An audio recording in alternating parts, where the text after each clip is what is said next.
episode of DSP. As always, I'm your host, Josh. Sorry for the 7 minute delay. We had a little technical difficulties on my side. So, without further ado, we'll dive into this.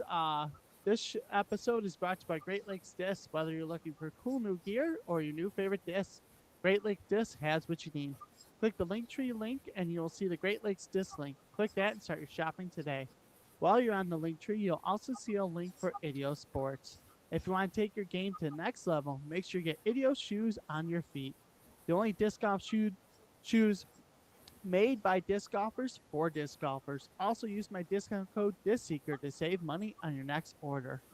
Without further ado, it's a great honor to have tonight's guest on. I'll let him fully introduce himself, where he's from, and where his disc golf journey actually begins. Hey everybody, I'm Darryl. Everybody just calls me D. There's right there. I am from Bedford, Virginia, Lynchburg, Virginia, right in that ballpark. Technically, it's called Forest, Virginia. But I started playing disc golf, gosh, how many years ago? Technically, I started somewhere between 2005 and 2007. But I played all of like 10 rounds. I was we played at Peaksview Park. As far as I know at that time, that might have been the only course around here. And hole 10, if you watch foundation videos, if you watch my videos, you see hole 10, it slants down and there's a little pond down there. Over the course of and I don't remember the exact numbers, but I always say like over 10 rounds, I lost 7 discs in that pond. So I was like, this is the dumbest thing. And I'm like, I'm never playing this again. This is just stupid. So then I became a COVID baby. I literally didn't play for 13 to 15 years, something like that. And it was a little ways after I had a hip replacement. So, I was really scared to throw off of that hip, but had a blast. And I had seen that Paul Macbeth, apparently he was local at that time, and I didn't really know who Paul Macbeth was, but one of my friends kept talking about how great this Paul Macbeth guy was. And I saw some YouTube videos like, wow, this guy's really good. So I just started following him and just started playing, and I just fell in love with it. Now I'm kind of I kind of got to get my hit every so often, and that hit usually involves trees, but that's neither here nor there. Me and my friends, we play a lot. We try to record some and keep it family friendly as much as we can, because sometimes it doesn't always work. Yeah. So, and the reason I actually started YouTube is because before that, as you guys can see, some comic book stuff around here. You got Catwoman, we got Batman, Harley Quinn, R2, Captain America, and stuff. I'm a comic book nerd, and I have a comic book podcast. And the next step was I started the YouTube disc golf on that, and kind of quickly realized that when I put out a video, the comic book people don't want to see disc golf. The disc golf people don't want to see my comic book stuff. So I was like, you know what? We'll just start something fresh. So that's where my journey began. So, do you find yourself playing like more on the competitive side with like leagues and tournaments, or are you more just like to go play casually with your buddies, make some content, and enjoy disc golf that way? I like both really. If I had to pick one, it would probably be playing with my friends or just doing a lot of solo rounds for content and stuff. But I do enjoy playing tournaments. Just around here, I'm old, fat, and slow and out of shape. So generally, when I try to play a tournament, I'll go all the way down to Charlotte. It's like a 3.5 hour drive, Mhm. but most of the courses are flat. Yeah. so so I really love playing like sanctioned events down there. But our local community, we have a really, really good local community around here. And again, I give Paul Macbeth a lot of credit for that because when he was here before they moved, they put in, everybody knows New London Tech. Yep. and it's a monster of a course. And unfortunately, a couple years ago, they had to change the layout because they were putting in some tech buildings. But he kind of put us on the map. But he's also put in more courses around here that most people don't really know about, like Goliath and Independence down in Bedford County. He may have had I don't think he had a hand with Fallen Creek, but we've got an abundance of courses around here. Most of them are lean toward your beginner friendly. So I do enjoy playing like some of our local leagues and local events. But if I want to play a sanctioned event, I really do want to get out of town and play some of those events. Yeah. So do you prefer playing like wooded courses, or are you more like the wide open kind of guy? I prefer wooded because most of them are shorter. That makes sense. I have the noodlest of noodle arms. I throw. I mean, I've told people like I need to get help with this. I ruptured a tendon in my bicep, so maybe that's why I only throw like 180 backhand, not meters, by the way. It's feet, and but my forehand I throw. I can get anywhere from 220 to about. I can on occasion get up to 300. So I'm dominant forehand, Yes. but wooded courses I find better. I feel like you have to be better to play wooded courses. Like we have Fallen Creek Park, and it's just a wide open. You can miss your line by 15 feet, you're still fine. If you Yeah. do that on a wooded course, it's going to be a long day. So I prefer that, and I feel like it helps the lesser players really because the better players, if they hit a tree, it's going to affect them just as much as me. But in a wide open course, if they miss their line, it's not going to affect them as much. So that's just my theory on it. It may not be accurate, but it's a theory. I would say it's pretty accurate because, like me personally, I love wide open courses and I struggle in the woods. Like you put me at Mm-hmm. Royalton Ravine, which is like one of the harder wooded courses around here, and I struggle all day there. I hit tree after tree, and then when I hit a tree, I'm like 50 feet off the fairway, scrambling Mm-hmm. for my life. Mm-hmm. Well, in one of my videos, one of the guys, after about 7 holes, I had scrambled for pars on like 6 of them, and I did get one bogey. But he at one point he just started calling me the scramble king. He's like, I can find those little gaps that at least get back to the fairway and then get up and down. So yeah, scrambling is a big part of my game. That's awesome. Like that's a good like thing to know. That's part like that's part of your game, and you can capitalize on that. Mm-hmm. I mean, because a lot of people I see, they'll get in a bad spot. Frustration is the first thing that happens to them. And then they don't really take a couple of seconds to look for a gap. And that's a big thing with me. It's like, okay, is there one up high? Is there one down low? I'm not flexible. So can I stretch out just a little on either side and maybe just at least find a little something and kind of save a stroke here or there? Yeah. I'm not above taking par. So, how long did it take you to kind of master that skill of just taking your time, even if like if you're in a heated situation where you're frustrated? How long did it take you to learn to just like, all right, slow it down, take your time, find the little gap? Okay, well this is a very simple one. And I'll go back to when I was little. I was born with one kidney, and Mm-hmm. it didn't work very well, and both of my legs were growing crooked. So my whole life I've been in and out of hospitals. So patience is very easy for me. So when I'm doing stuff, it's always calculated to what I'm doing. So it's and like my friend, one of my friends, he just grabs it, just slings it, and I'm like, just take a couple of seconds. And then with me, I'm just looking over. He's like, would you just throw already? I'm Gannon Burr over here. Yeah. I mean, like definitely something that I've like realized I struggle with. Like, because Mhm, there's been tournaments where I blown up, and I never realized that that was my issues. That I just rush mhm. things at times, and like this season, that was one of the things where I realized after I blow up a hole, I just like stop there at after I like tap out for like a bogey or something, Hmm. And I just stand there. I'm like, if I would have just slowed down from the second shot, I would have been so much better. Hmm.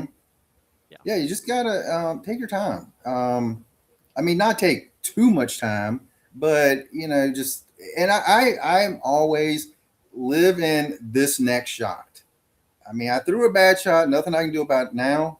Now, when I played the regulator down in Burlington the other day, there became a point where I was pulling everything and everything was going into the trees. By hole five, all my patience was gone. So, so there's that. Yeah. There's an extent to the patience, but yeah, then I'm just like, I'm just going to keep hitting every tree on this course. Yeah. Oh my goodness. But most of the time, it's like, I can just, okay, I made a bad shot. Let's focus on the next one and let's go from there. But there's always those times when it's just too much. Yeah. So when it comes to watching the pros play, do you prefer watch them on woody courses or wide open? I prefer wooded. Okay. And again, it just goes back to, I feel like that's disc golf to me. When they play on golf courses, Hmm. and I say golf, not ball golf. Yeah. I played golf a lot before, so but um, I just feel like it's just it just, again, I feel like you can miss your line by a lot, and it doesn't matter. And now I don't want the course to be so wooded and so technical that it's almost impossible to play. I don't Oh want that. no. I actually liked that. Like when they played the Big Easy Open, I think it was called in Louisiana. Yeah. I Hmm. enjoyed that because it was the first time where I got to watch the pros actually stand there and be like, "Oh, what do I do for my second shot?" It's like finally I can relate to them. Yeah, they one of the things they did say about that course was they said when they actually finish the course, it's going to be a good course, and there's just like they just haven't finished it yet. Yeah. But Paul Macbeth, he can design a great course, so I have no doubt in my mind if they do more to it, it's going to be really better for the pros. But I mean, I do agree. I don't want to see them shooting, especially MPO, shooting 14, 15, 16 under. Yeah. That to me is just it actually bores me. Mhm. It's impressive what they do, but it's boring for me to watch. Yeah. And and I've said I prefer watching the FPO because I kind of recognize that game a little bit more. Me too. So that, but I know a lot of people's like, oh, they just don't throw far enough, and it's just it's not good. And I'm like, I like it better, but I prefer FPO as well. Like when I'm watching the pros play, like when I watch Jomez, I'll always watch FPO first because that's more relatable to me. Like those mm-hmm, are the distances that I will see on a course. I'm mm-hmm. never gonna throw as far as like a Gannon Burr or anything, so it's very hard to relate to what MPO is able to do. Well, what Evelina, Ellie Ezra, Ella, what they can do, no, it's so impressive what the top level players do. Have you been to any pro tour events? Never. Oh, you have to. It really does. I mean, like they say on the commercials, it will change what you think about what they do. The first event I went to was at the regulator in Burlington. It was the 2023 U.S. Women's Championship, and I was just it's first off they should play it there every year. They have three courses on the property. It's like an open amateur course. They have a wooded amateur course, and then they have the regulator, which is a pro level course.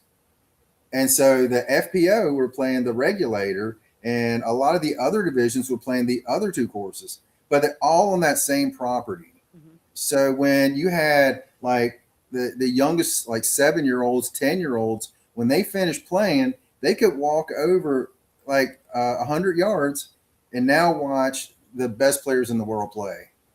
And I was just like, that's amazing. Yeah. So have you ever caddied for like a pro while they're playing, or have you always just been a spectator? Just spectator. Okay. I've wanted to, but I realize again, I'm old, fat, and out of shape, and um, on most of the courses are kind of hilly, Hmm. and I'm gonna be like, here, you just take the bag up there. I'll meet you on the next hole. I've got some friends that play pro events, and I would love to caddy for them. And it's just like I just know I'm gonna be dragging behind, and it's just gonna be uh, tougher on them because now they got to focus on me, like walking with them, and then they got to focus on the game, and it's like it wouldn't be fair to them or me. Yeah. So what is it like meeting like the pros after the events? Like, is it kind of nerve wracking going up to them and talking to them, or is it just like, hey, these are just normal people? The first time you meet them, it is it's nerve wracking because I mean I'm 54, but these people are people that I still look up to, Hmm. and meeting Paul Macbeth for the first time. I'd seen him play all these local courses around here, but still meeting him in person, it was something. Who else? Evelina. I am a big fan of Evelina, and I'd said for the last 4 years, probably about 3 years, I was like, if she gets her putting down, Yeah. she's unstoppable. I'm not going to spoil what happened to the event this weekend, but she might have been unstoppable. Yeah. Um, but like there are certain players that do like hit me, and I'm like, oh my gosh, I'm talking to Ken Climo. Oh my gosh, I'm talking to Nate Doss. I'm talking to Barry Schultz, and I know those are old players, Yeah. but I mean, just I'm a historian to things I love, like comic books. I focus on old stuff as well as new stuff. And disc golf, hearing the stories, like Scott Stokely was on the podcast, Yes. and hearing this story from him playing all the way back in the 70s, throwing like they would put like a hula hoop or something on the ground. It had the disc had to land in the hula hoop, or put two pieces of tape on a tree. It's got to hit the tree Yeah. in the right spot.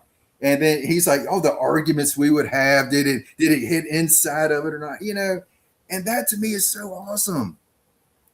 But now the modern players, meeting Kristen at the time Tatar, after she just completed the Grand Slam at that U.S. Women's event. What an absolute just just lovely lady she is. I mean, there was a line. I mean, it was probably at least 100 people. And after she finished, the sweeping the Grand Slam, Yeah. signing every autograph, taking pictures with every person. And that's pretty much what it is for just about every player out there. Wow. So it's rarely would you have I ever heard anyone have bad words about players. So Yeah. that's what I love. They're so relatable, and um and I hate to say this because this sounds bad. I don't want them to get paid a lot. Yeah. Because and that sounds hard because I really do want them to get paid a lot. I want them to be able to comfortably tour. I would love for them to be in the Lear jets going from tour to tour. Um, but I also know it would end up being like the pro golfers. They win the Masters getting $5-10 million. They're not sticking around and signing anything. No, they dip out right away. Yeah, but so I know it sounds mean to say that because I really do want to see it grow to where you have those big sponsors and getting the millions of dollars. But I just feel like it would lose that relatability with a lot of people. Yeah. So speaking of Kristen Latt, what was your reaction when she announced, what was it, last year, that she was officially retiring from disc golf, being off I think tour? just like everyone else, just devastation. Yeah. Um, I and I would tell you two people I had on the podcast, and I know I keep going back to that, and it sounds like such a horrible plug, and I apologize. No, it's But perfect. I had Juliana Corver on. Hmm. She was the second person I ever had on the podcast. I thought someone was scamming me, but that's neither here nor there. And I had Jennifer Allen on, and I would Ooh. ask them about players that they've played with and stuff. And Kristen was one of them, and they both said we are so lucky to have her playing and representing our sport. And I was like, that's pretty awesome. That these two people, independent of one another, that have been around the game for a long time, would give her such high praise. And I truly felt like that's exactly the truth. Because again, just the two times I met her, just absolute, just lady, just such an awesome lady. And meeting her husband, also Silver, awesome guy as well. So humble, so respectful. And when you hear her commentating now, Mm-hmm. it's the same thing. You hear her being very humble and always praising everyone else. Yes. That's a huge thing. Yeah. So have you had any luck on possibly getting her on your show? Because I've tried and I've gotten no responses, unfortunately.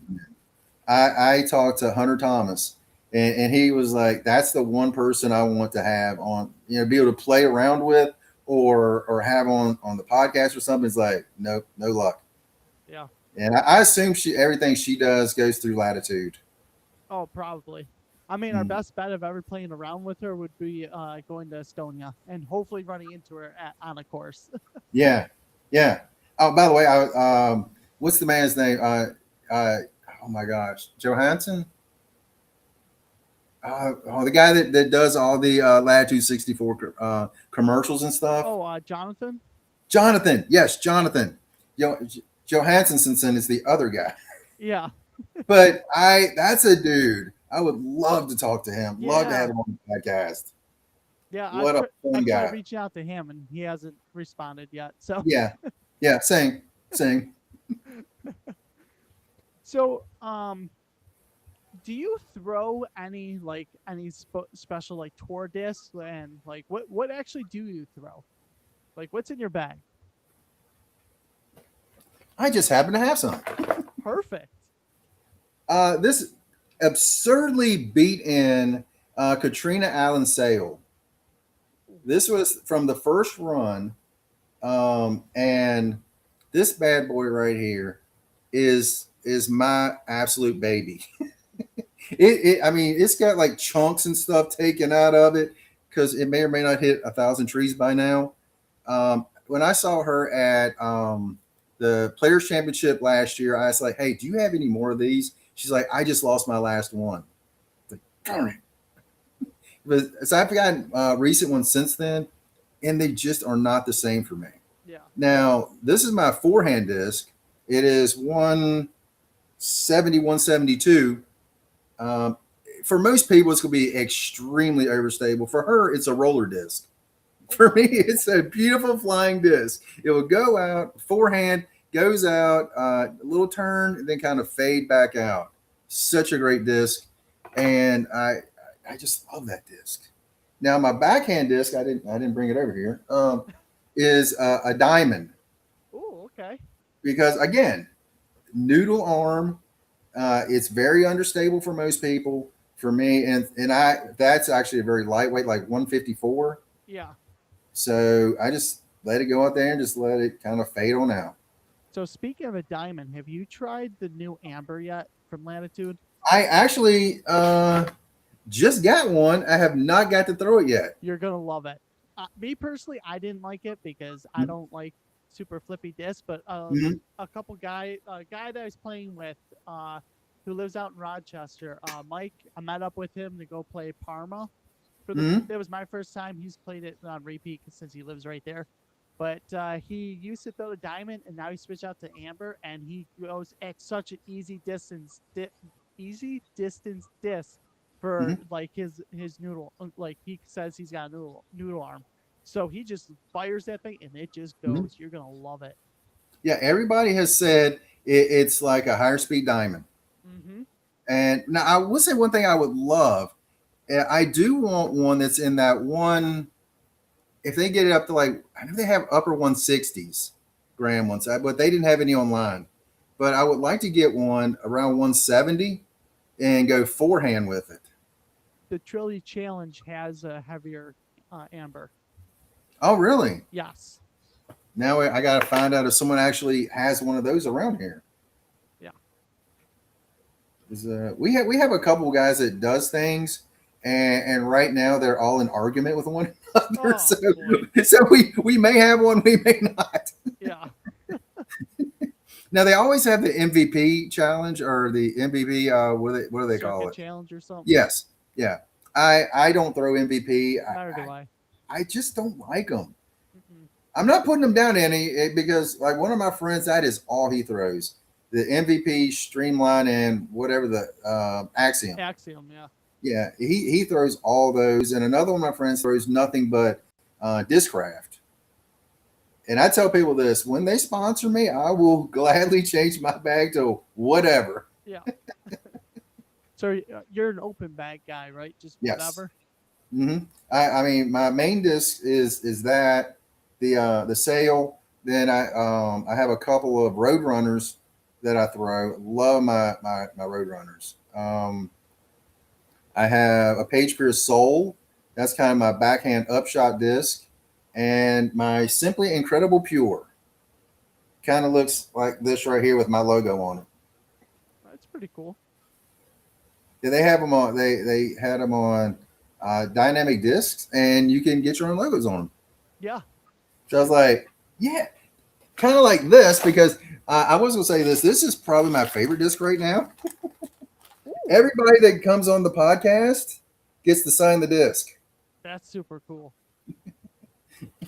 There's still a bunch of people that I haven't gotten to catch up with, but I was like, you know what? That's gonna be cool. One day I'll have that up here on the wall, replace this one, and then I'll be on a second disc getting people autographing them. Did you get Alicia to sign it? Not yet, no. Okay. They can't sign it until they've already been on. Yeah.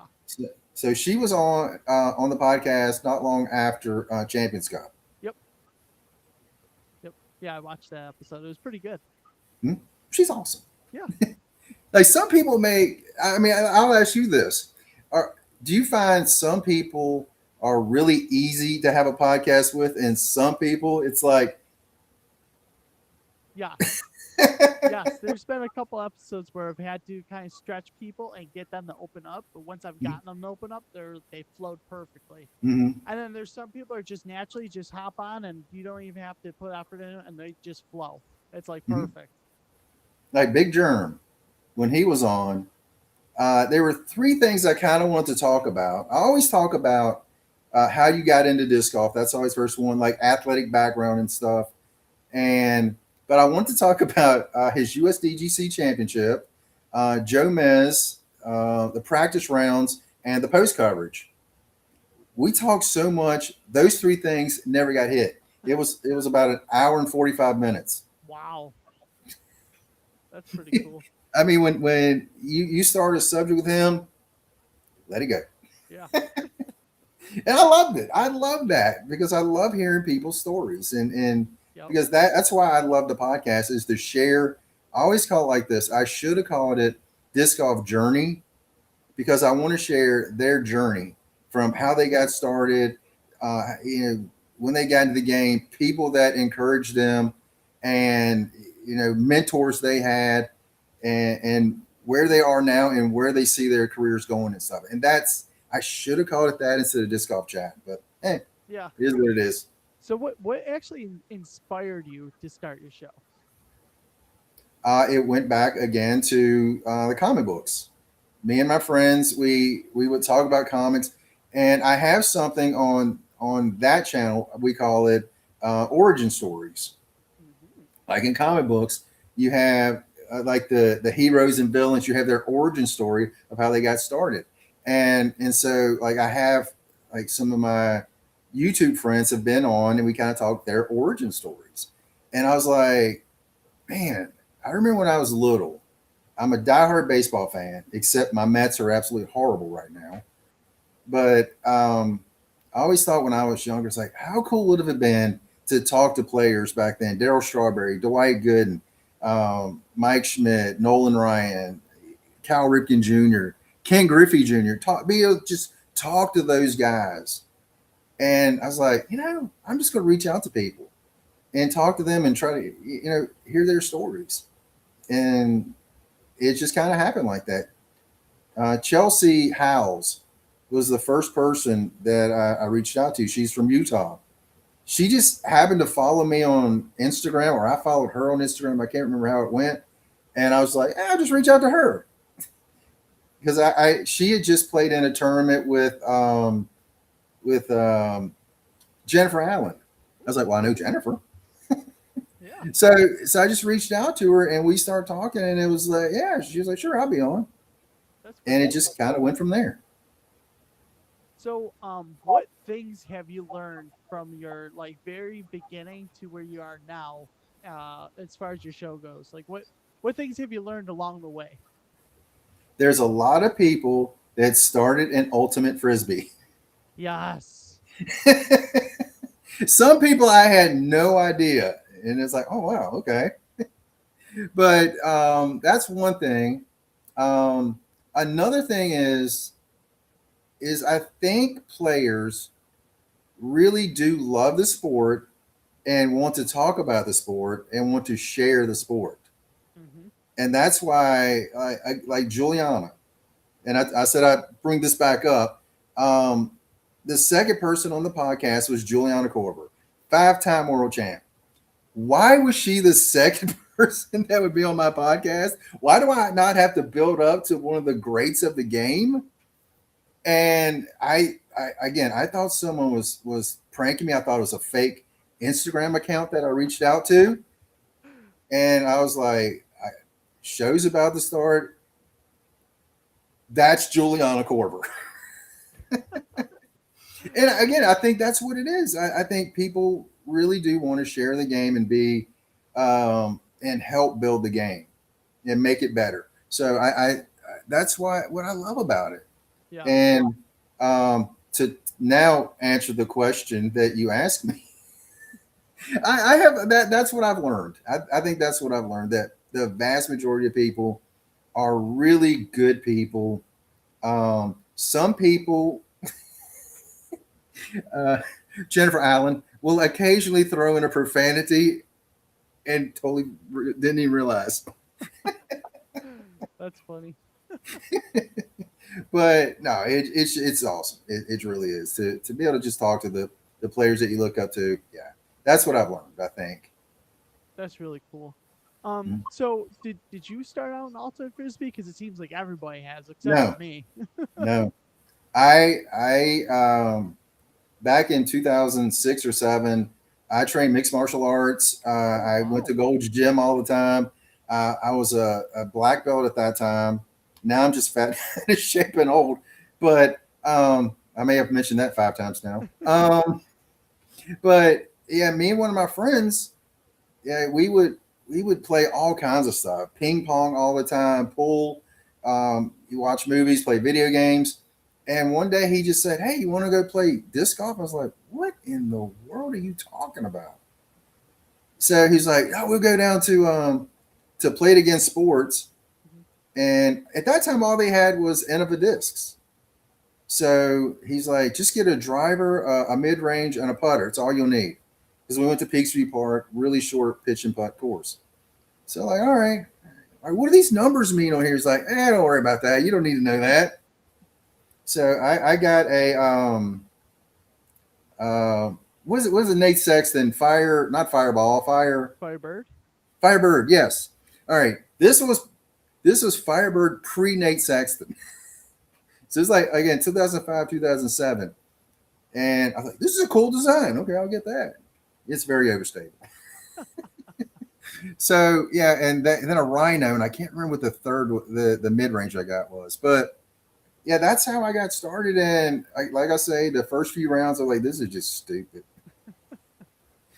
And then when I got back into it, post hip replacement, post kidney transplants, post all that stuff, um, I was like, I just happened to see some videos. I'm like, I'll try it.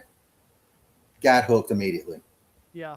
I feel like everyone gets hooked after their first couple like rounds. It's just like Mhm. it's addicting. Yeah, the first couple rounds, about 18 years later. Yeah. So as we're wrapping this up, you got any questions for me? um, how did you actually get started playing? Um, so I was trying to figure out what to do, like sport wise, for a long time. Because I was done doing track and field, so I still wanted to compete, but didn't really know where to compete or anything. I tried doing track days with motorcycles. It's where you take your sport bike and like do a Formula One course, which was that was kind of cool, but it really wasn't my type of thing. So then, the one day my buddy that I work with took me out to a course, and then played my first ever round. I absolutely sucked at it, and I watch a guy who was really good throw like over our heads, and it just went flying. And I was like, that was sweet. And then ever since then, I got hooked into it. So yeah. Do you believe? How did they say it? Slow is smooth and smooth is far. Yes, and that is also something that I learned when I was doing track days for motorcycle. Because that's one of the things that they teach you when you're going into a turn. You have to get off the bike, lean over, downshift, and everything. They're like, if you Mhm. do it nice and slow, it'll make you smooth, and then you'll get through really fast. And now I'm starting to apply it to like my throwing. Is like now I'm slowing down instead of trying to rush through everything, and now I'm throwing further than I ever had before. Because when I throw slow, I throw slow.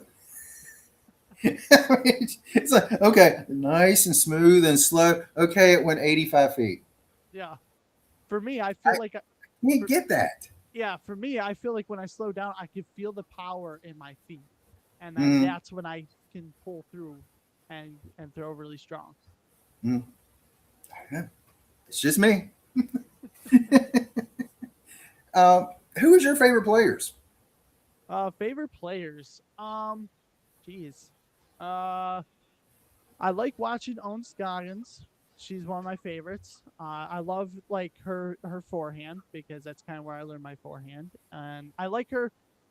She at one time was asked a question about like her forehand form, if she's ever gonna fix it or make it better. She goes, "I know it's absolutely terrible. I know it's not like what it's supposed to be, but it works. So why Yep, would I fix it?" And I yep, that's just stuck with me ever since then. yep. Is like why fix it if it works? So When I was at U.S. Women's, again, I go back to that event a lot because it really had a big impression on me. But there's a few players that I was so confused about. Owen's forehand was one, but when you see Sarah Hokum, her yes, forehand, I am clueless to how she does it. But when she throws it, I was like, how did that do that? yeah, It was like a rocket coming out of her hand. I did not expect that. Missy Gannon's backhand is so much better in person than you think. yeah. It looks very accurate on Yeah. TV and very powerful. Like I can only imagine what it's like in person. Mhm. And there was one hole that we couldn't see the players, but we saw the disc coming out. I looked at one of my friends. I was like, "When Haley King throws, you will know it." He was like, "Well, how are you going to know it?" I was like, "It just comes out so much faster than anybody else." Yeah, I I, like Silva's backhand. Her backhand is so effortless and it goes mhm, so far, and that's a perfect example of the slow is smooth and smooth is far because mhm. she moves slow and it's precise and it's powerful. That's one thing about her.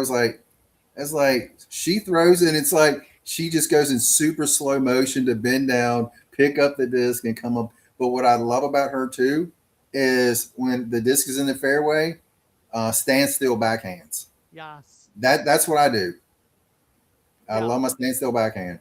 I'm standstill forehand anytime I'm in a fairway. So Yeah, one thing I ask the younger players when they come on the podcast is this: um, if you could pick a card to be on, who would you pick to be on that card? oh, I would definitely take Ricky on my card just because I enjoy watching the way he plays. His forehand backhand is just elite, and then the way that he gets into it is just like I would love to be like in that momentum, like in person. Like I would thrive in that. Mm-hmm. And then I would take Isaac Robinson because I would love to watch him backhand in person. Mm-hmm. And then give me own. And then I would also take Look, you only get three because you're the fourth. Oh, I'm the fourth. I'm not the caddy. No, no. Oh, You're that's playing my with card. them. Then that's You're my playing card. with them. See, I have said this, that there's an MPO and an FPO. And it depends on what I'm trying to do. If I'm trying to learn, it's Kristen, Paige Pierce, and Juliana Corver. Hmm. There's a lot of world champions there and a lot of knowledge. Yes. Now, if I'm going to have fun, I'm going to have Own, Missy, and Evelina. What I've learned from Missy and Evelina is you watch them throw. When they turn around, if you don't see the throw, you don't know what they did. You have no idea if it was good or bad because they're turning around and they're gonna have a smile on their face. And after that, I saw Evelina hit a tree like 40 feet in front of her. She turned around, just had a big smile, laughing. I was like, she's playing for money and championships. Why am I getting mad? Yeah. MPO, it would be Ken Climo, Paul Macbeth, and currently Gannon. So I'm going to learn a lot from those guys. Yeah. Yeah. I would love to like pick Gannon's brain for like a whole day. Like he has so much knowledge, and I just want to like just I just want to learn as much as I could from him. What I love about him is he is like me and he wants to learn the history of the game. Hmm. He's not just about what's going on right now, he also knows how they got there. Oh wow. So I think that's pretty awesome. Yeah, I come from it from a different angle. Like I'm obsessed with how the body works, Mm-hmm. and like I want to understand like what's the most efficient way to do something and Mm-hmm. why. Where's the power come from? How can you get more power? And then that's where I am obsessed with disc golf is the fact that like you have so many different ways of people throwing, and you get this basically the same result, and Yeah. that's what's fascinating. Yeah. I mean, well, look at Gannon and then look at Ezra Aderhold. Yes. You look, one guy's jacked up, and then you have one guy that looks like a tall string bean, and it's like, how are they both throwing 550 to 600? Yeah. It's incredible. Yeah. Or if you watch Ricky, he doesn't have a reach back. It's literally he Yeah. keeps it in the power pocket as he turns, and then he fires through, and it goes. Look at Matty O. Yes. I mean, it looks like he's like throwing a dart out there. It doesn't look like he's really throwing right. Yeah. And when I first started again watching Paul, that's probably why I wouldn't have Ricky on my card because I watched Paul Macbeth all those years. But when I would watch him, it looked like he was throwing 85 feet and it would go 550. Yeah. I was like, what is he doing? Yeah. Have you seen Paige Shue? I've actually never seen her throw before. She is maybe 5 foot. She weighed like 95 pounds, and she could throw like 400. I'm like, what am I missing in life here? Yeah. But that brings back the point with Silva is like she Yeah, literally puts no effort into it. She looks like she's just casually out there and then just barely throws a thing and it goes. I love her interviews though. Yes. One the best thing I heard her say, it makes me laugh all the time. They asked her a question. She's like, maybe I'm just a boring Finn. Yeah. I was like, did she just say she's boring? What an awesome person. Kat Merch, great interview as well. I've never interviewed her, but when you see her on TV, dressed like Randy the Macho Man Savage or something, She knows how to phenomenal. entertain. So who's a guest that you haven't had on yet that you want on? Well, Ricky, I guess. Ricky, Mhm. Own, and then I'm also been working on getting D'Anthony Thomas. I'm not sure if you're familiar with him. Yes, I have reached out to him as well. Yes, we've gone back and forth where I had him locked in for dates, and then he will message me and be like, "Oh, sorry, something popped up. I can't do it." I'm like, "Oh Mhm. man." Yeah, So I had yeah, one person do that, and again, I'm not going to mention any names because I don't feel like I'm throwing them under the bus or anything. But they were going to be on. sent me the picture so I could make the thumbnail and everything. And then it was like, maybe I really just don't want to do it. I'm like, hey, Uh, no worries.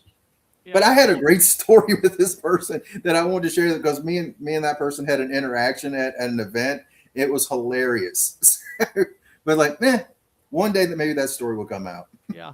Yeah, I'm really big on getting D'Anthony Thomas on because like he was like my favorite wide receiver watching Oregon, Yeah, and then unfortunately he played for Kansas City. Me being a Bills fan, we're not big Kansas City Chiefs fans, but hey, I'll forgive him because he was amazing. He was Tyreek yeah. Hill before Tyreek Hill even got there. So I mean, watching him in college oh it was just ridiculous.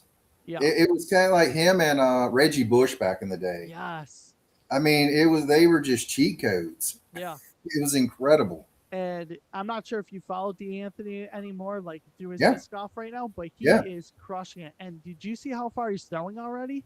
It's I have insane. not. It's I mean, well, it insane. doesn't surprise me because you look at him, but you also look at Taylor Chosek. Yes. They're athletes. They are just athletes. I mean, we can throw Brody Smith into that. Yes. He's an absolute athlete. Of course, he's going to be able to throw great. Yeah. Which Brody kind of makes me sad because I mean, I know he's going back to Ultimate, but it's like, man, I still feel like he could have been just an unbelievable disc golf talent if he had just gotten in a few years earlier. Yeah. I feel like he got bored of it. He was just kind of like, all right, Yeah, it's the same every week. It's just yeah. kind of like, eh. Hey, okay. Wow, I just think it's like, wow, you haven't seen any tournament chat in person, and it makes me sad. They don't ever have any pro tours all the way up there, do they? No, the best that we had was a silver series a couple years ago at Parma, where Hmm. I think it was Ezra Robinson won, or was it Matty O? I can't remember which one. It was Ezra. He beat Matty O, I believe. But that was the closest that we have. Otherwise, the next closest thing I think would be up at Maple Hill. So, how many have you met any pros in person? None. Well, Alicia. Yeah, Alicia, but I mean, like, yeah, I meet her like all the time because I run into her all the time. We live Hey, literally, Alicia. yeah, we live 15 minutes apart. So I mean, I see her all the time. So, Do you collect cards? no, Oh, unfortunately, no. I'm a nerd. That's my friend Rebecca Minnick. There's my friend Shelly Mayla. Two of my good friends. So, if you could go to one event, what event would it be? I would say Maple Hill. That would be fun to watch. Hmm. Well, oh, Alicia didn't get in that, did she? Doggone it. I don't think she did. I'm not She sure. she she played the qualifying event. Oh, um, I will say this: if you get a chance, USDGC in Rock Hill, Okay. you have to go to that. Well, you don't have to, but Yeah. if I don't know if you've watched much coverage, but that course, I've watched a lot of coverage and stuff, and walking the course to me was a celebrity into itself. I went the day before it started. Shelly May let me come and walk a practice round with her, and so I'm walking, trying to figure out where hole one is because we park over next to hole 14. Hmm. And as I'm walking, I'm pointing at holes like, "Oh my gosh, there's that hole, there's that hole, there's the gate hole. Oh my gosh!" I was such a nerd, but just go to that event and the history of all the players that have played there, the championships. I personally think that's more important than Worlds. I know that the consensus probably isn't because Worlds is Worlds, but the history on that property is kind of like the golfing Masters. They play at Augusta every year, and they play at Winthrop every year. And it's to me, if you can go to, and it's a great, and the fan experience they have down there is top notch. Yeah. Vendor Village is amazing. Like everybody is set up. It's a great event to go to. That's really cool. Yeah, I'll definitely have to put that on the list. Let's So, see. Um, who's your? I don't want to say who's your favorite person that you've had on because then that would make other people not be seem like they were highly thought of, and everybody is. But what are some moments that someone has been on that would kind of stick with you? Um, one moment like that has been played out that I got to see like fully play out would be Dez. You know him as the guy that does the stairway to Ledgestone, and Who? every at the end of all of his clips is always this is Dez's tour. Do do do do. Mm-hmm. So he's made to Ledgestone. So I got to watch that play out. Like I had him on my show, um, at the beginning of that, and then to see it fully like play out, and to see him finally get accepted onto and get to Ledgestone, that's awesome. Like that gets me pumped up. And then another moment that stands out is the 989 Airbenders. That's a group out in Michigan area, and I brought them on when they were first starting out, and to see them grow to what they are now, where now they're getting actual news anchors to come out there, like their local news channels, to come out and see what they're up to and see their whole team growing. And then locally, I've had on Recycling Buffalo. Um, I had them on when they were first starting out, and now they've grown to a huge club here locally. And I That's actually got the chance to be a part of that. So it's pretty cool to see things start to be part of the beginning, and then to see them grow rapidly like they have is really pretty cool. that's cool. That is awesome. Wow. Yeah. Let's see. Yeah, I thought there was something else. Um,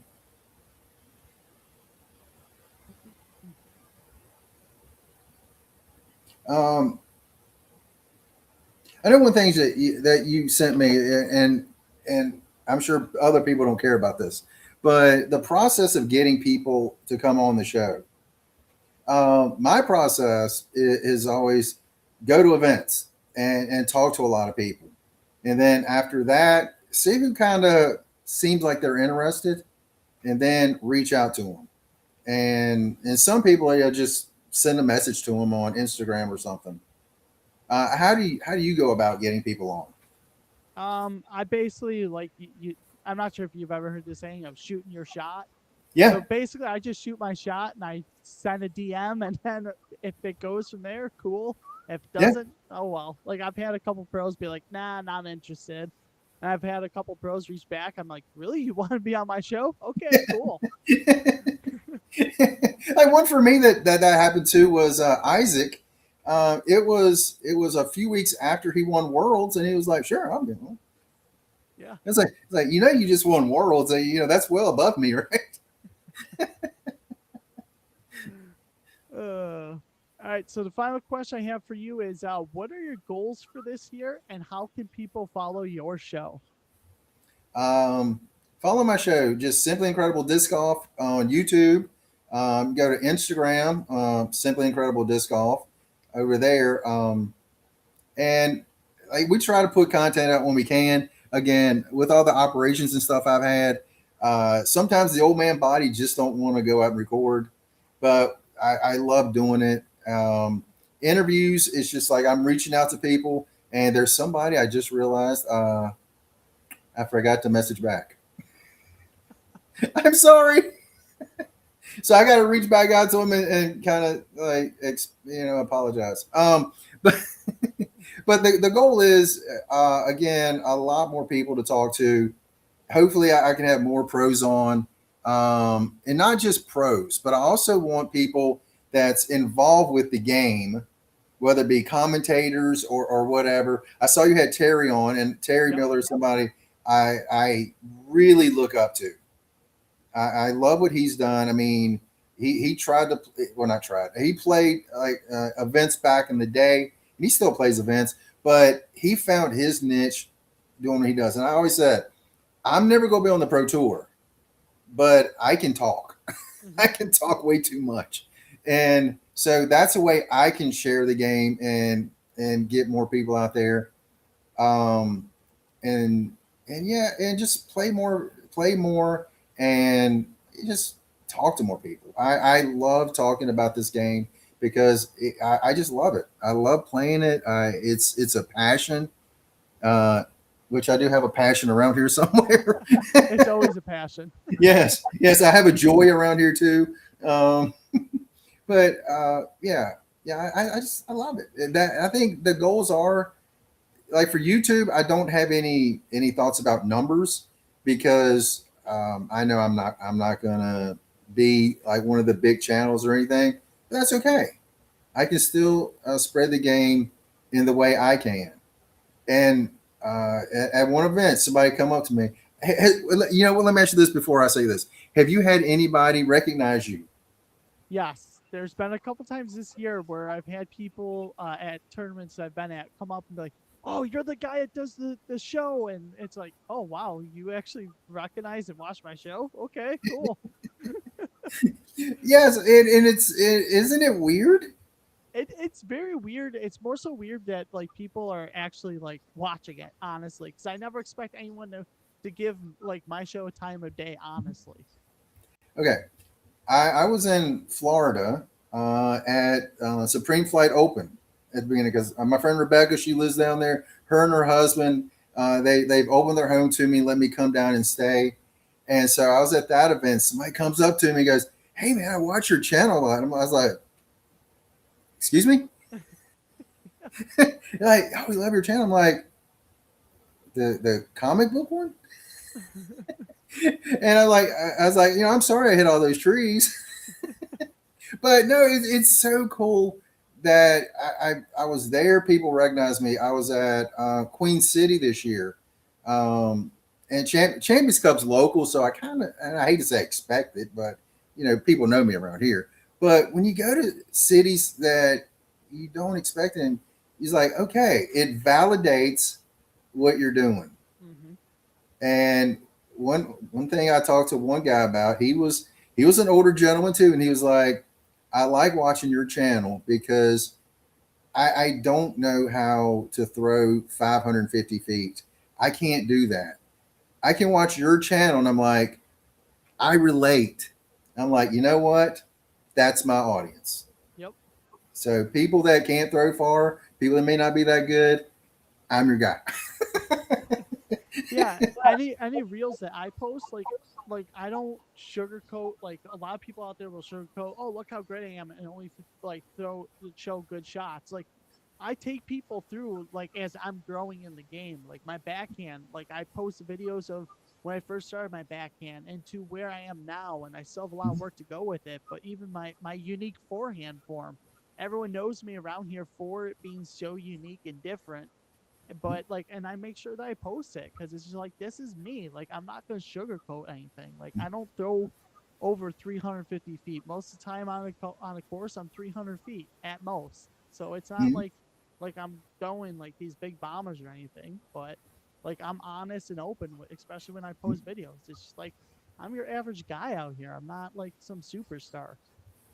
I, I I talked to Hunter Thomas about this. I was like, if I can just get my backhand to 250, just to 250, I was like, I can play every course around here except New London Tech.